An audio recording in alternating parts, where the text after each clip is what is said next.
بسم اللہ الرحمن الرحیم۔ آج رمضان المبارک کی 30ویں تاریخ ہے اور آج ہم قرآن مجید کی جس آیت کی تفسیر بیان کریں گے وہ سورہ ضحیٰ کی آیت نمبر 11 ہے۔ اللہ تعالیٰ نے اس آیت کریمہ میں ارشاد فرمایا ہے کہ رب تعالیٰ کی نعمتوں کا خوب چرچا کرو۔ اللہ تعالیٰ ارشاد فرماتا ہے اعوذ باللہ من الشیطان الرجیم بسم اللہ الرحمن الرحیم وَأَمَّا بِنِعْمَةِ رَبِّكَ فَحَدِّثْ ترجمہ، اور اپنے رب کی نعمت کا خوب چرچا کرو تفسیر۔ وَأَمَّا بِنِعْمَةِ رَبِّكَ فَحَدِّثْ، اور اپنے رب کی نعمت کا خوب چرچا کرو کے تحت مفتی صاحب فرماتے ہیں یہاں نعمت سے مراد وہ نعمتیں ہیں جو اللہ تعالیٰ نے اپنے حبیب صلی اللہ تعالیٰ علیہ وسلم کو عطا فرمائیں، اور وہ نعمتیں بھی مراد ہیں جن کا اللہ تعالیٰ نے حضور پر نور صلی اللہ تعالیٰ علیہ وسلم سے وعدہ فرمایا ہے، اور نعمتوں کا چرچا کرنے کا اس لیے حکم فرمایا کہ نعمت کا بیان کرنا شکر گزاری ہے۔ آیت وَأَمَّا بِنِعْمَةِ رَبِّكَ فَحَدِّثْ سے حاصل ہونے والی معلومات، اس آیت سے 3 باتیں معلوم ہوئی۔ نمبر 1،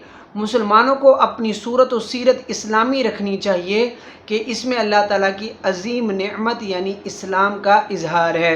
میلاد شریف، 11ویں شریف اور بزرگان دین کا عرس منانا بہترین اعمال ہے کہ یہ حضرات اللہ تعالیٰ کی نعمت ہیں، اور میلاد و عرس میں حضور پر نور صلی اللہ تعالیٰ علیہ وسلم کی ولادت اور اللہ تعالیٰ کے اولیاء کا چرچا ہے۔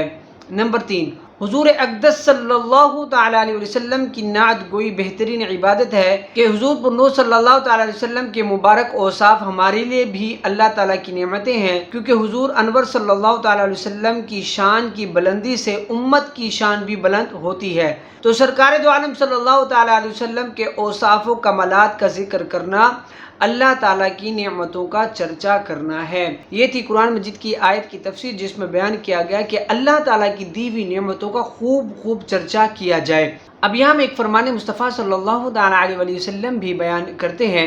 اس حدیث پاک میں چاند رات کو عبادت کرنے کا ثواب بیان کیا گیا ہے، چنانچہ نبی کریم صلی اللہ تعالیٰ علیہ وسلم نے ارشاد فرمایا جس نے عیدین کی رات یعنی شب عید الفطر اور شب عید الاضحیٰ طلب ثواب کے لیے قیام کیا، یعنی ثواب حاصل کرنے کے لیے قیام کیا، اس دن اس کا دل نہیں مرے گا جس دن لوگوں کے دل مر جائیں گے۔ یہ تھا فرمان مصطفیٰ صلی اللہ تعالیٰ علیہ وسلم جس میں چاند رات کو عبادت کرنے کا ثواب بیان کیا گیا ہے۔ اب یہاں ایک فقہی مسئلہ بھی آپ کی خدمت میں پیش کرتے ہیں۔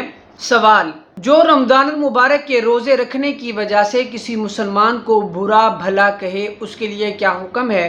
جواب، ایسے کے بارے میں میرے آقا اعلیٰ حضرت امام اہل سنت مولانا شاہ امام احمد رضا خان فاضل بریلوی رحمۃ اللہ تعالیٰ علیہ ارشاد فرماتے ہیں جو روزہ رکھنے والے پر روزہ رکھنے کے سبب طعن و تشنیع کرے یعنی برا بھلا کہے وہ کافر ہے۔ اللہ تعالیٰ سے دعا ہے کہ جو کچھ پڑھا سنا اس پر عمل کرنے کی توفیق عطا فرمائے، اور اللہ تعالیٰ ہمیں صحیح معنوں میں قرآن و سنت کا فہم نصیب فرمائے۔ آمین، جزاک اللہ۔